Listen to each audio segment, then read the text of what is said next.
구약성경 예레미야 28장 10절에서 17절 말씀입니다. 오늘은 거짓 선지자 하나냐라는 제목으로 말씀 선포하도록 하겠습니다. 여러분, 오늘은 예장 통합교단에서 정한 이단 경계 주일입니다.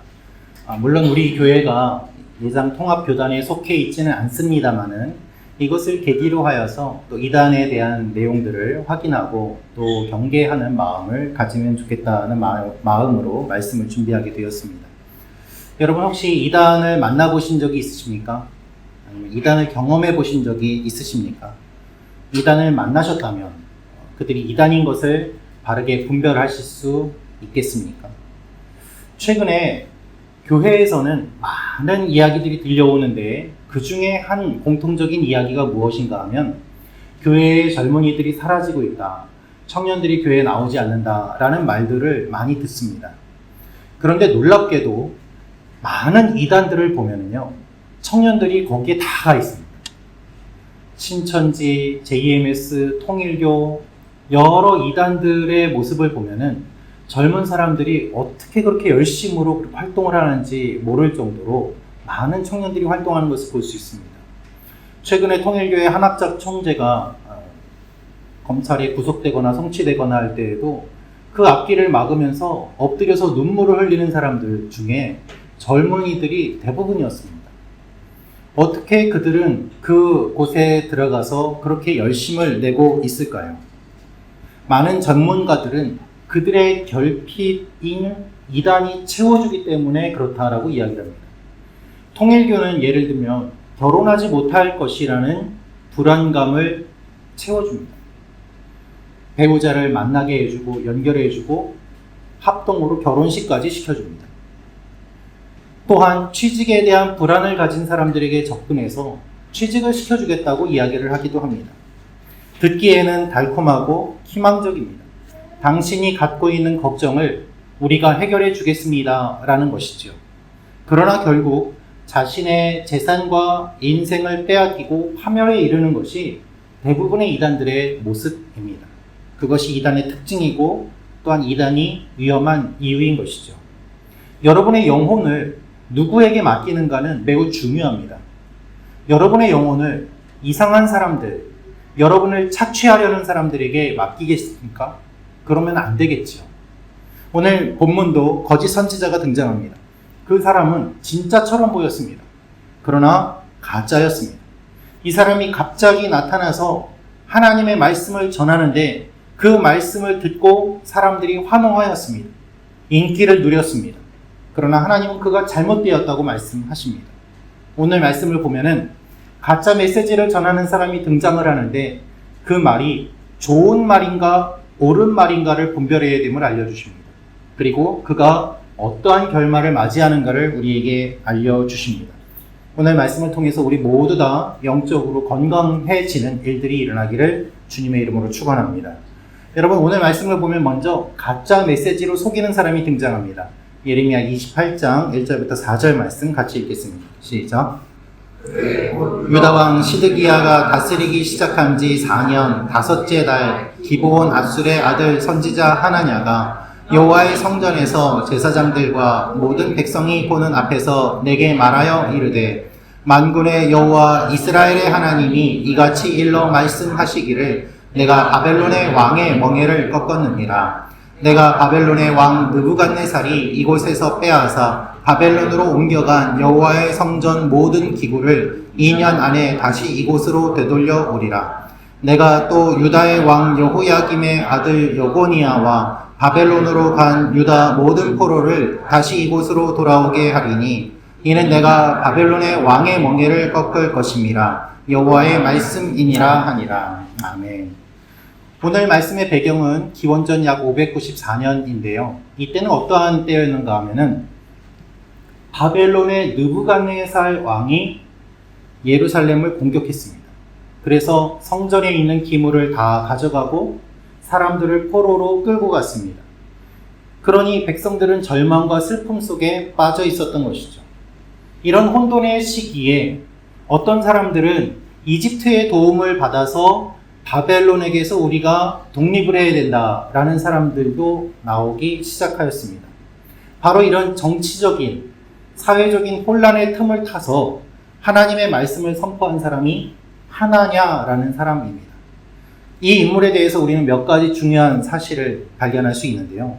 먼저 그가 선지자라고는 하는데 어떻게 선지자가 되었는지는 아무도 알지 못합니다.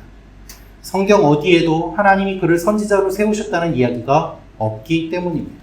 단지 선지자 하나냐라고만 기록되어 있습니다. 그의 정체성이 매우 의심스러운 것이죠. 여러분, 어디에서 신학을 했고 어디서 사역을 했는지 이것은 매우 중요한 일입니다. 한국에서요, 스스로 내가 메시아다라고 하는 사람들이 200명이 넘는다고 하는 통계도 있습니다. 그저 내가 메시아다라고 이야기하면 메시아가 됩니까? 어느 단체인지도 모르고 누구에게 훈련받았는지도 모르는데 나는 선교사입니다 라면서 기도해 줄 테니 내 이야기를 들으시오 라며 접근하는 사람들도 의외로 많은 것이 현실입니다. 따라서 우리는 확인해야 됩니다. 두 번째로 한양을 통해서 볼 수 있는 것이 겉으로는 구별이 되지 않았다는 것이죠. 전혀 수상해 보이지 않았습니다. 성전에서 하나님의 말씀을 선포하였고 제사장들과 백성들이 그의 이야기를 들었습니다. 문제는 그의 말을 들으면서도 분별할 사람이 없었다는 것이죠. 너무나도 당당하게 성전에서 이것이 하나님의 말씀이다 하니까 제사장들도 사람들도 그것이 진짜냐라고 물어보지를 못했던 것입니다. 그리고 하나냐의 메시지는 들어보면 매우 구체적이고 희망적이었습니다. 바벨론으로 끌려간 사람들이 있는데 성전의 물건들을 다 빼앗겼는데 하나냐는 이렇게 이야기합니다. 2년 안에 다 회복됩니다. 여러분, 이 이야기를 들으니 얼마나 소망이 생기겠습니까? 정말 하나님이 그렇게 하시겠구나라는 마음이 들지 않았겠습니까? 그의 메시지를 보면 구체적이고 희망적입니다. 소망이 있습니다. 2년이라는 시간까지 못 박습니다.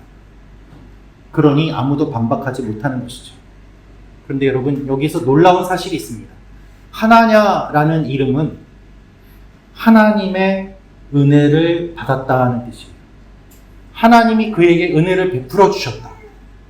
그러니까 그 이름 자체도 하나님의 은혜를 받은 사람이고 그 사람이 하나님의 말씀을 전하니 사람들이 그의 말을 다 들었던 것이죠.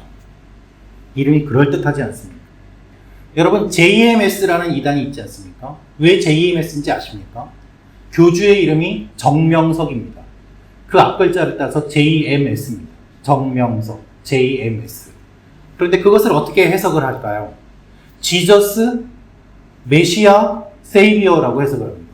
JMS. 그래서 정명석 님이 지저스고 메시아고 세이비어다 라면서 믿는 거예요. 말장난이죠. 그 이름을 가지고 만들어내는 것들입니다. 교묘하게 이름을 이용하고 만들어내는 것, 그것이 이단들의 특징입니다. 신천지의 본부가 과천에 있습니다. 왜 과천에 있는지 아십니까? 성경에 과일이 열리고 시냇물이 흐르는 곳이 에덴 동산의 모습이라고 묘사가 되어 있기 때문에 과천, 과일 과자, 내천자. 그래서 과천이 신천지의 본부예요. 어이가 없지만 우리가 들으면 웃음이 나오는 이야기지만 그것이 믿어지도록 계속 이야기를 하고 사람들의 영혼을 바꾸어 버리는 일들을 하기 때문에 무서운 것이죠. 사랑하는 성도 여러분, 누군가가 종교적인 권위로 영적인 권위라고 하면서 여러분을 조종하려고 하면 그것의 위험성을 인지하시길 바랍니다. 수많은 사람들이 다 그와 같은 이상한 이야기를 진지하게 듣는데 나 혼자 아이 말도 안 돼 라면서 반박하기는 쉽지 않습니다. 그것이 군중 속에 있는 한 사람의 마음의 상태이기 때문에 그렇습니다. 하나님의 말씀이라고 하면서 여러분을 이용하고 미혹하려는 사람들을 주의하시기 바랍니다. 거짓 선지자를 분별하시길 바랍니다. 2년 안에 문제가 해결된다. 포로가 돌아온다. 하나님은 이렇게 말을 하였지만 실제 하나님은 어떻게 말씀하셨을까요? 70년 동안 바벨론의 포로 생활을 할 것이다라고 수많은 선지자들을 통해서 이미 말씀하셨어요. 그런데 그 이야기는 듣지 않고 2년 안에 돌아올 것이라는 희망적인 이야기에만 마음을 빼앗겨서 진짜가 아님에도 불구하고 사람들이 그의 말을 들었던 것입니다. 어디를 가면 돈을 벌 수 있다. 무엇을 하면 무엇이 된다. 여러분, 이와 같은 이야기에 절대로 속지 마시기를 주님의 이름으로 축원합니다. 우리가 어떻게 분별하면 좋을까요? 그것은 좋은 말인가 옳은 말인가를 가지고 분별할 수 있습니다. 선지자 예레미야가 나섭니다. 진짜 선지자가 이제 나서는 거예요. 제사장들과 모든 백성들이 보는 앞에서 하나냐의 말을 반박합니다. 5절 말씀을 같이 읽겠습니다. 예레미야 28장 5절 말씀인데요. 제가 읽어드릴게요. 선지자 예레미야가 여호와의 성전에 서 있는 제사장들과 모든 백성들이 보는 앞에서 선지자 하나냐에게 말하니라. 그가 이렇게 선포하는데요. 우리 7절부터 9절 말씀 같이 읽도록 하겠습니다.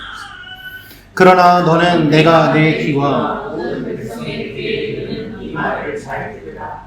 나와 너 이전의 선지자들이 예로부터 많은 땅들과 큰 나라들에 대하여 전쟁과 재앙과 전염병을 예언하였느니라. 평화를 예언하는 선지자는 그 예언자의 말이 응한 후에야 그가 진실로 여호와께서 보내신 선지자로 인정받게 되리라. 아멘. 이전부터 선지자들을 통해서 하나님이 말씀하셨는데 너는 2년 안에 회복된다고 하니 그 말이 진짜로 이루어지는지를 보는 것을 통해서 누가 진짜 메시지를 전하였는지, 누가 진짜 선지자였는지를 알게 될 것이다. 이런 말이죠. 듣기 좋은 말을 한다고 해서 선지자가 아니라 바른 말을 하는 것이 선지자라는 이야기입니다. 사실 예레미야가 선포한 예언은 듣기 좋은 말이 아닙니다. 여러분, 누가 망한다는 이야기 듣고 싶습니까? 누가 70년 동안 포로 생활을 한다는 이야기를 듣고 싶습니까? 여러분, 예수님 안 믿는 사람들도요, 너 지옥 가 그러면 기분 나빠하더라고요. 안 믿는데도 그렇게 기분 나빠해요. 그것이 사람의 마음이에요. 다 듣고 싶은 말, 다 좋은 말, 그것을 듣고 싶어 합니다. 힘든 일이 있으면 위로받고 싶고, 어려운 일이 있으면 격려받고 싶습니다. 그런데 여기에 함정이 있는 것이죠. 하나냐는 듣기 좋은 말을 했고, 예레미야는 옳은 말을 한 것입니다. 여러분, 하나님은 우리에게 고통 없는 축복보다 더 귀한 것을 주세요. 때때로 우리가 고통을 겪더라도 그 고통을 지나야 열매를 맺게 됨을 주님이 우리에게 말씀하십니다. 때가 있고 하나님의 그 때가 끝나면 반드시 하나님께서 회복시켜 주시고 이루어 주실 것을 믿어야 합니다. 십자가 없는 면류관은 없습니다. 회개 없는 평화는 가짜입니다. 하나냐는 듣기 좋은 소리를 하였습니다. 예레미야는 옳은 소리를 하였습니다. 여러분은 어느 말을 듣고 또한 따르기를 원하십니까? 예레미야는 자신의 메시지를 극적으로 전하기 위해서 소감에는 멍에를 메고 말씀을 전했어요. 나무 멍에를 메고 질질 끌면서 사람들에게 이야기를 하는 그 모습이 사람들이 보기에는 이상하게도 보이고 기괴하게도 보였을 것입니다. 그런데 그 이야기를 하는 예레미야의 말을 듣기 싫어하는 하나냐가 그 나무 멍에를 부러뜨렸습니다. 네가 하나님의 말을 한다고? 아니야, 내가 진짜야 라면서 나무 멍에를 부러뜨리자 사람들이 그 부러진 모습을 보고서 야, 저 하나냐가 하는 걸 보니 진짜인가 보다 라고 더욱 생각을 하였던 것입니다. 여러분, 우리가 포로로 잡혀간 이유가 있습니다. 하나님 앞에 회개해야 됩니다. 우상을 버려야 됩니다.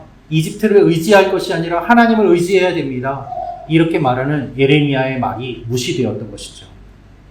예레미야 6장 14절 말씀 같이 읽겠습니다. 시작. 가볍게 여기면서 말하기를 평강하다 평강하다 하나 평강이 없도다. 이것이 수많은 선지자들이 외친 공통된 외침이었습니다. 평강하다고 하는 사람들이 있었지만 실은 그렇지 않다. 예레미야가 말할 때 목에서 멍에를 꺾었는데요. 10절부터 11절 말씀 읽겠습니다. 선지자 하나냐가 선지자 예레미야의 목에서 멍에를 빼앗아 꺾고 모든 백성 앞에서 하나냐가 말하여 이르되 여호와께서 이와 같이 말씀하시니라. 내가 2년 안에 모든 민족의 목에서 바벨론의 왕 느부갓네살의 멍에를 이와 같이 꺾어 버리리라 하셨느니라 하매 선지자 예레미야가 자기의 길을 가니라. 다시 한번 말합니다. 2년 안에 이 멍에가 꺾어진 것처럼 바벨론이 무너지고 돌아온다고 내가 말하지 않느냐. 그 이야기를 듣고 예레미야가 떠나갑니다. 여러분, 멍에는 하나님이 주신 훈련과 징계의 상징입니다. 그런데 하나냐가 그것을 꺾어버립니다. 하나님이 때때로 우리에게 멍에를 주실 때가 있습니다. 겪어야만 하는 일들이 있습니다. 그것을 싫다고 꺾어버리면 어떻게 될까요? 하나님은 70년 동안 포로 생활할 것을 말씀하셨는데 듣기 싫다고 꺾어버리면 어떻게 될까요? 하나님의 일이 이루어지지 않을까요? 아닙니다. 그대로 하나님의 일은 이루어집니다. 속은 우리의 모습이 더 비참해질 뿐이죠. 더 큰 심판만 임하게 되는 것입니다. 뜨거운 햇빛을 받고 고통의 시간을 겪어야 열매가 더 달콤해집니다. 그것이 싫다고 나는 싫습니다 라면서 멍에를 꺾어버리고 피해 다니면 아무 열매도 맺지 못하는 것이죠. 여러분, 우리의 신앙생활이 그렇습니다. 좋은 것만 취하려고 하면 삶에 아무 열매가 없습니다. 우리가 일할 때도 마찬가지입니다. 직장에서 일할 때 어떤 분을 보면은 직장 승진에만 관심이 있고 힘든 일은 하려고 하지 않고 상사의 눈치만 보면서 좋은 일만, 눈에 띄는 일만 찾아다니는 사람들이 있습니다. 그런 사람들이 잘 승진하는 것처럼 보이지만 실은 그렇지 않습니다. 보고 있는 사람들이 얼마나 많이 있습니까? 언제나 미혹하는 말은 좋은 이야기로 다가옵니다.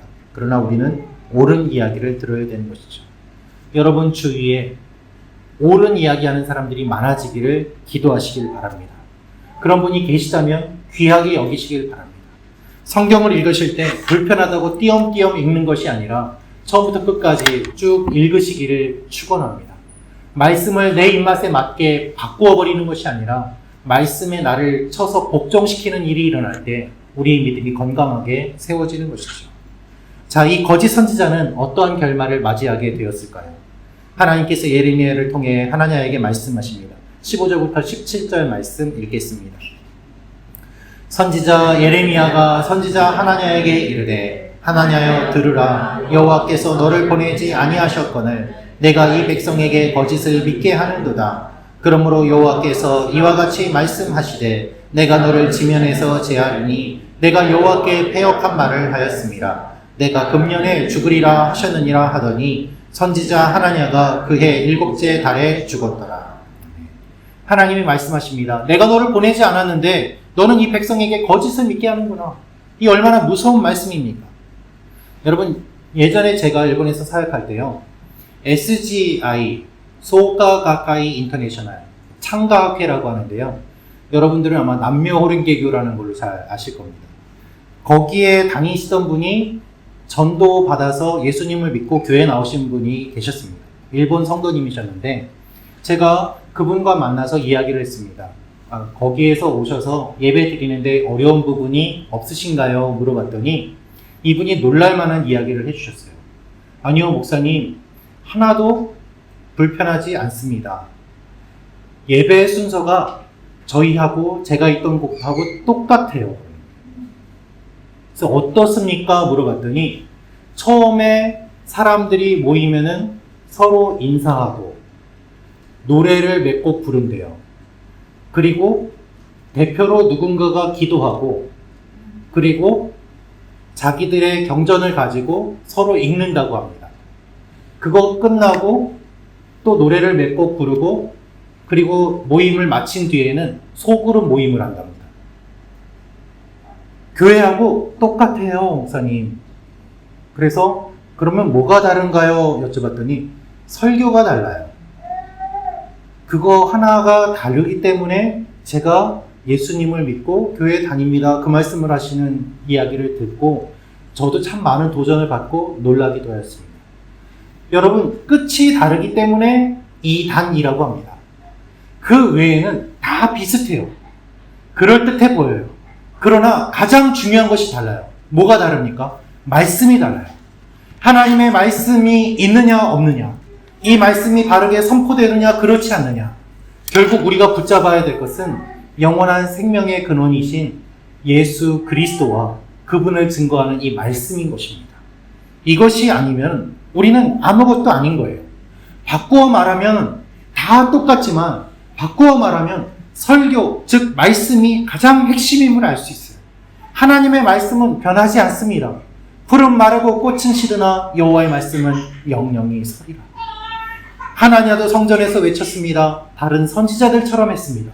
그러나 말씀이 다르지 않았습니까? 하나님이 주시는 말씀, 그것이 가장 달랐던 것이죠. 그러므로 여러분, 우리는 말씀을 읽어야 됩니다. 말씀을 알아야 됩니다. 말씀을 묵상하고 말씀을 붙잡아야 됩니다. 말씀이 육신 되신 예수 그리스도가 날마다 우리 가운데 계시도록 해야 합니다. 할렐루야. 하나냐는 예레미야의 나무 멍에를 꺾었지 않습니까? 그러자 하나님이 철멍에를 주십니다. 이거는 못 꺾을 것이다 라고 말입니다. 그래서 주님께서 하시는 말씀은 변함없음을 알려주시며 하나님께서 이 하나냐를 다루시는데 오늘 말씀을 보면 마지막에 이렇게 끝납니다. 하나냐가 죽었다. 어떻게 죽었는지 모릅니다. 그러나 하나님의 말씀대로 그대로 이루어지는 것을 보면서 우리는 무서움을 느껴야만 합니다. 경외심을 가져야만 합니다. 하나님께서는 다 보시고 하나님께서 이루어가십니다. 제가 예전에 일본에서요, 전도할 때 보면은 사람들이 다 통일교냐고 물어봤습니다. 그 정도로 통일교가 전도도 많이 했고요. 전도하면은 다 그냥 통일교로 알 정도로 일본에 있는 교회들은 이단의 피해를 참 많이 받았습니다. 일본은 교회 주보에 우리 교회는 통일교 여호와의 증인 등의 이단과 전혀 관계가 없습니다 라는 내용을 다 적으면서 주보를 만들고 전도도 합니다. 그런데 여러분, 일본에서 통일교 해산 명령이 떨어지지 않았습니까? 저는 개인적으로 그 뉴스를 보고서 하나님께서 하시는 일들이 정말 신기하구나, 놀랍구나 라는 것을 다시 한번 생각하게 되었습니다. 하나님은 거짓 선지자들, 하나님의 이름을 망령되이 일컫는 사람들을 다 보고 계십니다. 그리고 하나님의 말씀을 끝까지 붙잡는 하나님의 자녀들을 절대 잊지 않으시고 책임져 주십니다. 우리가 그렇게 부름받은 존재인 것이죠. 여러분, 우리는 어떻게 살아야 될까요? 무엇보다도 여러분이 가족을 위해 기도하시기를 바랍니다. 이제 대학 진학하고 사회에 나가는 자녀들 있지 않습니까? 우리가 이 자녀들을 위해서 기도해야 됩니다. 대학에 자리 잡고 있는 여러 모임들, 동아리들, 클럽들, 이상한 이단들이 만든 곳도 많이 있습니다. 가족을 지켜달라고 기도해야 됩니다. 미혹되지 않도록 기도해야 됩니다. 그리고 듣고 싶은 이야기가 아니라 옳은 이야기를 듣도록 계속 분별하며 나아가야 합니다. 그리고 여러분이 유튜브를 보실 때, 여러분이 유튜브로 말씀을 들으실 때 조회수가 높은 것, 구독자가 많은 것, 그것이 기준이 되어서는 안 돼요. 하나님의 말씀이냐 그렇지 않느냐가 기준이 되어야 됩니다. 최근에도 유명한 유튜브에서 말씀 전하는 사람이 기도해주는 대가로 금전을 요구하여서 그것으로 무리를 일으킨 일들이 종종 일어나고 있습니다. 사람들의 환호성에 우리가 반응하는 것이 아니라 주님의 말씀에 반응해야 하는 것이죠. 영적으로 바르게 분별하도록 힘쓰십시오. 누군지도 잘 모르는 사람에게 여러분의 영혼을 맡기는 것이 아니라 같은 신앙의 공동체, 서로의 교제 가운데 함께하는 믿음의 지체들, 그리고 여러분을 사랑하는, 그래서 여러분을 위해서 기도하는, 눈물 흘려 기도하는 그분들에게 여러분의 영혼을 맡기며 함께 세워져가는 귀한 일들이 일어나기를 주님의 이름으로 축원합니다. 같이 기도하겠습니다. 구독과 좋아요는 사랑입니다.